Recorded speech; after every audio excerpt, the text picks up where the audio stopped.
నమస్తే, welcome to NH TV and Nationalist hub. నేను రఘునందన్. అయితే ఒకప్పుడు మనం విన్నాం కర్ణపిశాచి అని, అది చెవులోకి వచ్చి మాట్లాడుతుంది అని విన్నాం. కానీ ఈరోజు ఈ ట్యాపింగ్ పిశాచి ఏదైతే ఉందో ఆ చెవులోకి వచ్చే సంభాషణను లాక్కునే పరిస్థితి కనబడుతుంది. సో దాన్ని రికార్డ్ చేసుకోవడం, ఎవరికి వినిపించాలో వాళ్ళకి వినిపించే పరిస్థితి. సో ఆ రకంగా ట్యాపింగ్ పిశాచి ఈరోజు తెలంగాణలో తీవ్ర దుమారం రేపుతోంది. ఎన్నో పేర్లు బయటికి తీస్తోంది. అంటే ఈ ట్యాపింగ్ వ్యవహారంలో ఒకవైపు బాధితులుగా ఉన్న పేర్లు, మరోవైపు నిజంగా కూడా దోషులుగా ఉన్న పేర్లన్నీ కూడా బయటకు వస్తున్నాయని అర్థం చేసుకోవాలి ఈరోజు. సో ఈ ట్యాపింగ్ పిశాచి ఈరోజు తెలంగాణలో ప్రకంపనలు రేపుతున్నాయి. రోజుకో కొత్త పేరు సంచలనాత్మకంగా బయటికి రావడం, ముఖ్యంగా అటు పోలీస్ డిపార్ట్మెంట్ కావచ్చు, రాజకీయ నాయకులు కావచ్చు, మరోవైపు సినిమా సెలబ్రిటీలు కావచ్చు, ముఖ్యంగా ఒక ఇద్దరు హీరోయిన్ల పేర్లు కూడా వినబడుతున్న పరిస్థితి ఈరోజు మనం చూస్తూ ఉన్నాం. సో ఓవరాల్గా చూసినట్లయితే ఈ ట్యాపింగ్ వ్యవహారం నిజంగా ఎలా జరిగింది, ముఖ్యంగా ప్రణీత్ రావు అనే పేరు మనం ఎక్కువగా విన్నాం కాబట్టి అతను చెప్తున్న మాటల్లో కావచ్చు, లేకపోతే ఈ ట్యాపింగ్ వ్యవహారంలో అల్లుకున్న కథలో కావచ్చు, అటు ప్రతిపక్ష పార్టీలకు సంబంధించిన రాజకీయ నేతలు, మరోవైపు ప్రతిపక్ష పార్టీలే కాదు సొంత పార్టీకి సంబంధించిన ఎమ్మెల్యేలు, మంత్రుల ఫోన్లు కూడా ట్యాపులు చేసిన సందర్భం. ఇదంతా ఒక ఎత్తు అయితే, కుటుంబ వ్యవహారాల్లో కూడా ఏం జరుగుతుందో అనే తెలుసుకోవాలనే అత్యుత్సాహంతో, కుతూహలంతో ఇంటికి సంబంధించిన వాళ్ళ విషయాలను కూడా ట్యాప్ చేసే పరిస్థితులు, అండ్ ఆఖరికి ఇంట్లో కీలకమైన వ్యక్తులు ఎవరైతే ఉన్నారో ఒకళ్ళ మీద ఒకళ్ళు ట్యాప్ చేసుకునే పరిస్థితులు, ఫోన్ ట్యాపింగ్లు చేసే పరిస్థితులు కూడా ఉన్నాయి అని మనం వింటూ ఉన్నాం. సో కాదేది కవితకు అనర్హం అన్నట్టు అసలు ట్యాపింగ్కి ఏది కూడా అనర్హం కాదు అన్న రీతిలో ఏది కనపడితే అది, ఎవరిని కనపడితే వాళ్ళను ట్యాపింగ్ చేసి, వాళ్ళ ఫోన్లు ట్యాపింగ్ చేసి, వాళ్ళ జీవితాల్లోకి తొంగి చూసి వాళ్ళ జీవితాలని కూడా పాడు చేసిన సందర్భం ఈరోజు మనం తెర మీద మనం చూస్తూ ఉన్నాం. ఈ ట్యాపింగ్ వ్యవహారం విషయంలో తెలంగాణలో ప్రకంపనలు చూస్తూ ఉన్నాం. సో తీగ లాగితే డొంకంతా కదిలినట్లు ప్రణీత్ రావు దగ్గర నుంచి మొదలు పెడితే పెద్ద పెద్ద వాళ్ళ పేర్లు బయటకు వచ్చే పరిస్థితులు అయితే ఇక్కడ కనబడుతూ ఉన్నాయి.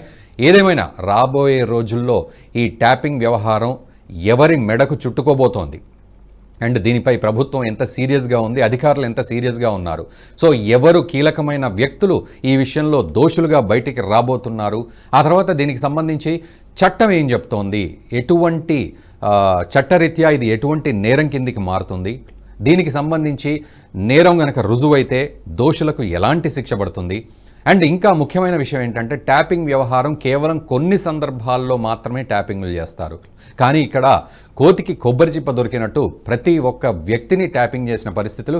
ఈరోజు వాళ్ళ లిస్టు వాళ్ళంతా బాధితుల్లాగా బయటకు వస్తున్నారు. నా ఫోన్ ట్యాపింగ్ అయింది, నా ఫోన్ ట్యాపింగ్ అయింది అని.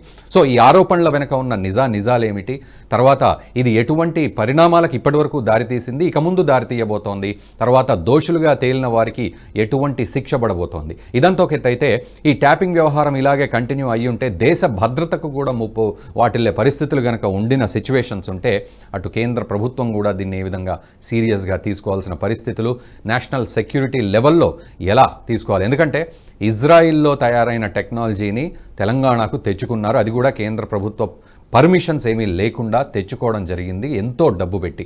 సో మరి ఇదంతా ఎలా జరిగింది అంటే దేశ భద్రత విషయంలో కూడా ముప్పు వాటిల్లే పరిస్థితికి దారితీసే సిచ్యువేషన్స్ కాబట్టి ఇది ఎలా సీరియస్ అవ్వబోతోంది, ఇంకా ఎవరెవరి పేర్లు రాబోతున్నాయి, ఇవన్నీ కూడా మనం కూలంకషంగా మాట్లాడదాం. మనతో పాటు ప్యానెల్లో ఉన్నారు పల్నాటి వెంకటరెడ్డి గారు, రాజకీయ విశ్లేషకులు. వెంకటరెడ్డి గారు నమస్తే అండి, welcome to Nationalist hub. And మరి కాసేపట్లో అటు రచనారెడ్డి గారు, తెలంగాణ బీజేపీ అధికార ప్రతినిధి, వారు జాయిన్ అవుతారు. అండ్ బండారు రామ్మోహన్ రావు గారు, రాజకీయ విశ్లేషకులు, వారు కూడా డిబేట్లో జాయిన్ అవుతారు. సో ముందుగా మనం వెంకటరెడ్డి గారితో వెళ్దాం. సో వెంకటరెడ్డి గారు, చూస్తే ట్యాపింగ్ అనే చిన్న మాట మొత్తం ఒక పిశాచిలాగా చుట్టుముట్టేసింది. అటు దోషులు బయటపడే పరిస్థితులు అండ్ బాధితులు బయటపడే పరిస్థితులు కనబడుతున్నాయి. సో మొత్తం ఈ వ్యవహారాన్ని కనుక తీసుకున్నట్లయితే కీలకంగా ఎవరెవరు ఇన్వాల్వ్ అయ్యారు అనే అనుమానాలు మనకు కలుగుతున్నాయి, ఎవరెవరు బాధితులుగా ఉన్నారు అనే పరిస్థితులు మనకు కలుగుతున్నాయి. ఒకసారి ఓవరాల్గా దీని గురించి మాట్లాడదాం. రావు, మీకు అలాగే NHTV ప్రేక్షకులకి అలాగే ప్యానెల్ ఉన్న పెద్దలకి అందరికీ నమస్కారం. రావు, మీరు అన్నట్టుగా ఫోన్ ట్యాపింగ్ అనేది చాలా సీరియస్ కన్సర్న్. దేశ భద్రతకు కానీ లేకపోతే దేశం యొక్క రక్షణకు అవసరమైతేనే దాన్ని ఉపయోగించే అవకాశాలు ఉన్నాయి. ఒకటి చెప్పాలంటే as per the law, Indian telegraph act 1885 ప్రకారం ఏంటంటే సెక్షన్ 5(2) రెండు సందర్భాల్లో మాత్రమే దీన్ని ఫోన్ ట్యాపింగ్ చేసే అవకాశం ఉన్నాయి. ఒకటి in the interest of the public safety, okay. రెండోది ఏంటంటే పబ్లిక్ ఎమర్జెన్సీస్ లో దాన్ని వాడుకునే అవకాశాలు ఉంటాయి, దాన్ని ఉపయోగించుకునే అవకాశాలు ఉంటాయి. కానీ నాట్ బియాండ్ 24 hours. అది ఒకటే రోజు స్టేట్ గవర్నమెంట్ కి వచ్చినట్టయితే స్టేట్ గవర్నమెంట్, పోలీస్ డిపార్ట్మెంట్ ఒక్క రోజు మాత్రమే దాన్ని వాడుకునే అవకాశాలు ఉంటాయి ఈ రెండు సందర్భాల్లో. ఓకే. ఎందుకంటే రేపు అంటే పబ్లిక్ సేఫ్టీ కానీ లేకపోతే పబ్లిక్ ఎమర్జెన్సీస్ లో ఏమైనా ఇష్యూస్ వస్తున్నాయా అనే ఆలోచన ఉంటే అలాంటి సందర్భాలు ఉంటే మాత్రమే దీన్ని వాడుకునే అవకాశం ఉంది. రెండవది ఆర్టికల్ 21 ప్రైవ్ of his life, personal life or personal liberty which is fundamental basically in the nature, మనందరికి తెలుసు. సో అట్లాంటిది కాకుండా ఈ ఫోన్ ట్యాపింగ్ అనేది ఇది ఎక్కడ స్టార్ట్ అయింది, ఎందుకు స్టార్ట్ అయింది అనేది చాలా ఇంపార్టెంట్. ఇప్పుడు స్టేట్ లా కాదు, ఇది మొత్తం దేశవ్యాప్తంగా వ్యాపిస్తా ఉంది చెప్పాలంటే.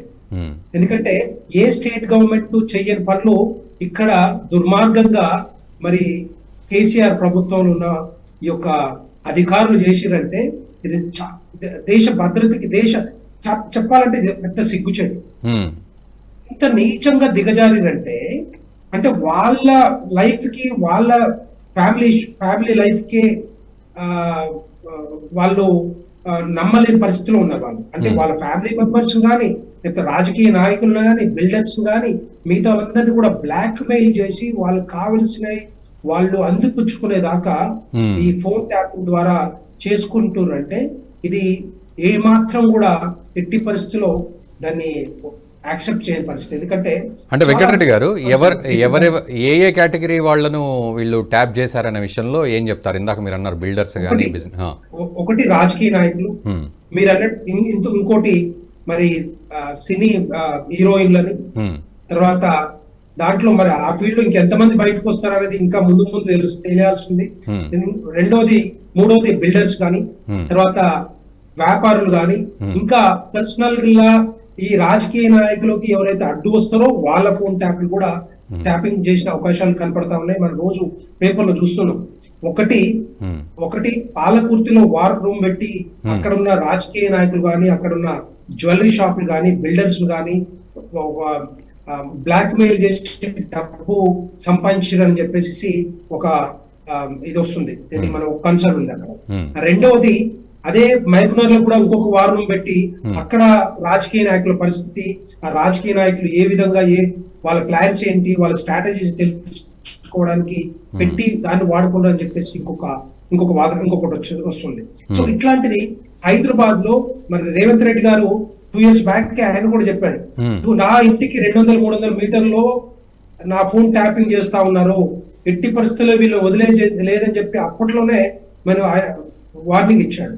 ఇది SIP చీఫ్ కి, ప్రభాకర్ రావు గారు లేకపోతే మిగతా వాళ్ళ కానీ.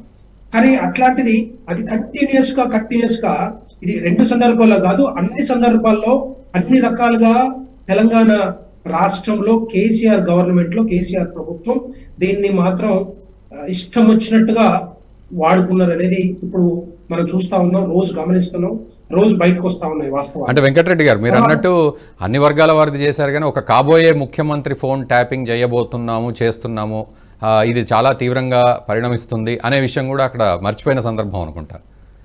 కరెక్ట్. అది రేవంత్ రెడ్డి గారు అది అంతకుముందు చెప్పాడు 2 years బ్యాకే. ఎట్టి పరిస్థితుల్లో నువ్వు ఎక్కడున్నా, నువ్వు పాస్పోర్ట్ చేంజ్ చేసుకున్నా, నువ్వు ఏ దేశంలో ఉన్నా కూడా నేను రప్పించి ఇక్కడ నేను కటకటాలు నెట్టకపోతే నా పేరు రేవంత్ రెడ్డి గారు అని చెప్పాడు.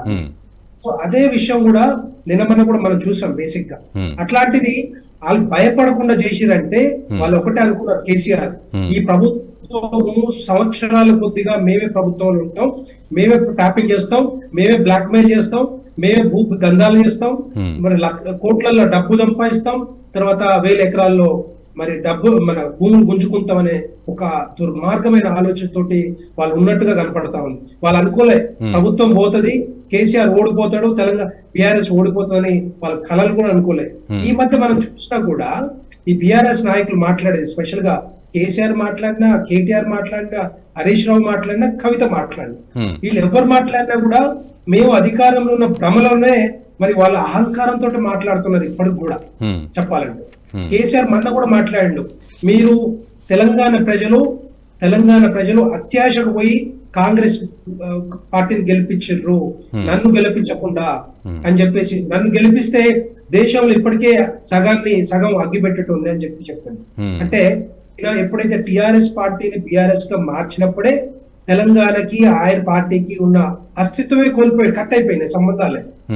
ఎందుకంటే ఇక్కడ ఉన్న డబ్బంతా కూడా దేశంలో వెదజల్లి, ఇక్కడ మనం తెలంగాణ ప్రజలు కష్టపడి సంపాదించిన డబ్బంతా కూడా మరి ట్యాక్స్ రూపంలో గవర్నమెంట్ కి ఇస్తే ఈ డబ్బంతా కూడా పంజాబ్ లో అక్కడిక్కడ మరి ఇచ్చొచ్చిన సందర్భాలు మనం చూసాం.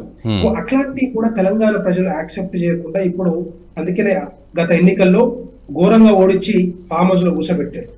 అయితే వెంకటరెడ్డి గారు, ఇక్కడ బీజేపీ నేతలు కూడా కొంతమంది ఇప్పుడు మహబూబ్ నగర్ ఎమ్మెల్యే కావచ్చు, లేకపోతే దుబ్బాక ఉప ఎన్నిక విషయంలో కావచ్చు, సో ఎవరెవరు కంప్లైంట్ చేస్తున్నారు బీజేపీ నేతలు కూడా దీనికి సంబంధించి? రైట్, నిన్న కిషన్ రెడ్డి గారు కూడా చెప్పారు క్లియర్ గా ప్రెస్ మీట్ పెట్టి, మా భారతీయ జనతా పార్టీ ఆఫీస్ లో బాయ్స్ దగ్గర నుంచి పెద్ద నాయకుల వరకు ట్యాపింగ్ జరిగింది. మేము ఏం మాట్లాడుకున్నా మా స్ట్రాటజీస్ కానీ మమ్మల్ని కానీ వాళ్ళు టార్గెట్ చేసి ట్రాక్ చేసి ట్యాప్ చేసి మమ్మల్ని ఇబ్బంది పెట్టారు. ఇది ఒక్కటే కాదు, బై ఎలక్షన్ లో మేము గెలుస్తామని తెలిసి మునుగోడు ఎన్నికల్లో స్పెషల్ గా చెప్పాలంటే అక్కడ కూడా భారతీయ జనతా పార్టీ నాయకులను ట్రాప్ చేసి మరి వాళ్ళని ఎట్టి పరిస్థితుల్లో భారతీయ జనతా పార్టీ ఓడించాలనే దురుద్దేశంతో వాళ్ళు ఇట్లాంటి ట్యాపింగ్, అంటే ఎవరికి తెలియదు అప్పట్లో ఇట్లాంటివి చేస్తున్నారు అని చెప్పేసి. సో అట్లాంటిది కూడా భారతీయ జనతా పార్టీ ఓడిపోవడానికి మునుగోడులో ఇది ఒక డెఫినెట్ గా ఫోన్ ట్యాపింగ్ వ్యవహారం మాత్రం డెఫినెట్ గా ఉంటది. ఇది బయటికి రావాలి. ఎట్లా రావాలి బయటికి అంటే ఆ ఎస్ఐబి చీఫ్ కానీ మిగతా వాళ్ళని కానీ పట్టుకొస్తేనే మిగతా దీనికి అసలు మూల కారణం ఎవరు, ఏ రాజకీయ నాయకుడు ఉన్నాడు, ఏ లీడర్ ఉన్నాడు, ఏ పార్టీ లీడర్ ఉన్నాడు అనేది బయటకు వస్తుంది. వాళ్ళ మీద సీరియస్ గా యాక్షన్ తీసుకోవాల్సిన పరిస్థితి ఉంది. అంటే వెంకటరెడ్డి గారు, ఎలాంటి సిచ్యువేషన్స్ ఉన్నాయి నిజంగా కూడా ఒక్కసారి మనము బేరీజ్ వేసుకుంటే అప్పుడు పట్టుబడడం కానీ లేకపోతే సెర్చ్ కానీ ఈ కార్డన్ సెర్చ్లు కానీ వాటి జరిగినప్పుడు సో ఆ ఒక్కసారి దానికి కనెక్షన్స్ ఎలా ఆ కనెక్టివిటీ ఉందంటారు? ఫర్ ఎగ్జాంపుల్ ఇప్పుడు మీరు చూసుంటారు మునుగోడు ఎలక్షన్స్ లో ఒక చిన్న విషయం చెప్పాలంటే, మరి ఎంతసేపు ఉన్నా కూడా భారతీయ జనతా పార్టీ అక్కడ బిఆర్ఎస్ రెండు పార్టీలు ఉన్నాయి, గెలవబోతుంది అని చెప్పి కోమటిరెడ్డి రాజగోపాల్ రెడ్డి. ఆ టైంలో వాళ్ళందరూ కూడా ఎమ్మెల్యేలు కానీ ఎంపీలు కానీ మొత్తం అన్ని రాజకీయ నాయకులు మొత్తం కూడా టోటల్ గవర్నమెంట్ అంతా కూడా వ్యవహారాన్ని చూశారు. అక్కడ ఓన్లీ భారతీయ జనతా పార్టీ డబ్బులు ఎక్కడ పట్టుబడతాయండి, వాళ్ళు ఇవ్వాలనుకుంటే ఏదైనా చేయాలనుకుంటే ఏమైనా ఖర్చు పెట్టాలనుకుంటే మరి అక్కడ వాళ్ళ నాయకులు డబ్బులతో ఖర్చు ఎందుకు పెట్టలేదు, మన పట్టుబడలేదు. అదొక్కటే మెయిన్. మనం క్లియర్ గా చూసుకున్నట్లయితే భారతీయ జనతా బీజేపీ నాయకుల దగ్గర ఉన్న డబ్బులు మాత్రం పట్టుబడతాయి కానీ మరి బీఆర్ఎస్ నాయకుల దగ్గర ఉన్నాయి పట్టుబడవు. ఎందుకంటే కోట్లలో గుమ్మరిచ్చి దగ్గర 200-300 కోట్లు ఖర్చు పెట్టి వాళ్ళు గెలిచారు. మరి ఆ డబ్బంతా పట్టించుకోలేదు. కానీ మరి ఇక్కడ మాత్రం ఈ రాజకీయ బీజేపీ నాయకుల్ని ట్రాక్ చేసి ట్రాప్ చేశారు. సో అది ఎట్లా జరిగింది? ఇది డెఫినెట్ గా ఇది ఫోన్ ట్యాపింగ్ ద్వారా జరిగి ఉంటది. డెఫినెట్ గా వీళ్ళు మాత్రం ఎవరెవరు ఏ లీడర్లు ఏం మాట్లాడుకుంటున్నారు, ఏం చేద్దాం అనుకుంటున్నారు అని చెప్పేసి 100% వాళ్ళకి మంచి స్ట్రాంగ్ ఎవిడెన్స్ తీసుకొనే ఇలాంటి చేసి ఉంటారని అనుమానం కలుగుతా ఉంది. దీనికి మన Bharatiya Janata Party state president Kishan Reddy గారు, మంత్రి గారు డెఫినెట్ గా వాళ్ళకి నిన్ననే డిమాండ్ కూడా చేశారు. ఎట్టి పరిస్థితుల్లో దీని వెనుక ఉన్న ఎవరైనా కూడా ఫోన్ ట్యాపింగ్ ఏదైతే మన జరుగుతా ఉందో ఆ ఫోన్ దీని వెనకాల ఎవరెవరు ఉన్నారో వాళ్ళందరినీ కూడా మన కోర్టుకి ఇచ్చాల్సిందే, కేసులు పెట్టాల్సిందే, ఇది పక్కడబందీగా చర్యలు తీసుకోవాల్సిందే అని చెప్పేసి కిషన్ రెడ్డి గారు చెప్పారు. నిన్న రఘునందన్ రావు గారు కూడా చెప్పారు. నేను ఒకటే మాట చెప్పాను, దీని వెనకాల A1 గా మరి కేసీఆర్ ఉన్నాడు, A2 గా వెంకట్రామరెడ్డి ఎమ్మెల్సీ కూడా దీని వెనకాల ఉన్నాడు అని చెప్పేసి వాళ్ళు కూడా చెప్పారు. ఎందుకంటే రఘునందన్ రావు గారు కూడా కంప్లైంట్ ఇచ్చారు, నా ఫోన్ ట్యాపింగ్ ఎప్పటి నుంచో చేస్తా ఉన్నారు, నా విషయాలు అన్ని కూడా తెలుసు. బేసిక్ ఏంటంటే ఇదేంటంటే breach of law of the personal life. Basic గా దేనికి వాడు ఫ్యామిలీ విషయంలో కానీ, ఎడ్యుకేషన్ కానీ, హెల్త్ పరంగా కానీ, లేకపోతే మదర్హుడ్ కానీ, చైల్డ్ బేరింగ్ కానీ ఇట్లాంటి విషయాలలో బేసిక్ గా మనం ఏదైతే సీక్రెట్ గా మనం ఏదో మాట్లాడుకుంటాం ఫ్యామిలీలో, అవన్నీ కూడా ఇప్పుడు రోడ్డు మీద పడేసినట్టుగా ఈ ఫోన్ ట్యాపింగ్ ద్వారా కనబడతా ఉంది. అంటే పర్సనల్ లైఫ్ లోకి వెళ్ళి పర్సనల్ మ్యాటర్స్ తెలుసుకొని, మరి మా వైఫ్ ఏం మాట్లాడింది, మిగతా ఏం మాట్లాడారు, వాళ్ళేం మాట్లాడారు, వీళ్ళేం మాట్లాడారు అని చెప్పి అట్లా ట్రాప్ చేసి మరి చాలా మందిని లొంగ తీసుకున్నారేమో అనే అనుమానాలు క్లియర్ గా కనబడతా ఉన్నాయి. ఈ వీడియో మీకు నచ్చినట్టయితే లైక్ చేయండి, 10 మందికి షేర్ చేయండి. అలాగే కామెంట్ల రూపంలో మీ అభిప్రాయాలను మాతో పంచుకోండి. Nationalist hub group of channels ను సబ్స్క్రైబ్ చేసుకుని తెలుగునాట జాతీయవాద జర్నలిజాన్ని ప్రోత్సహించండి. ఈ వీడియో కింద ఉన్న బెల్ ఐకాన్ పై క్లిక్ చేయడం మర్చిపోవద్దు.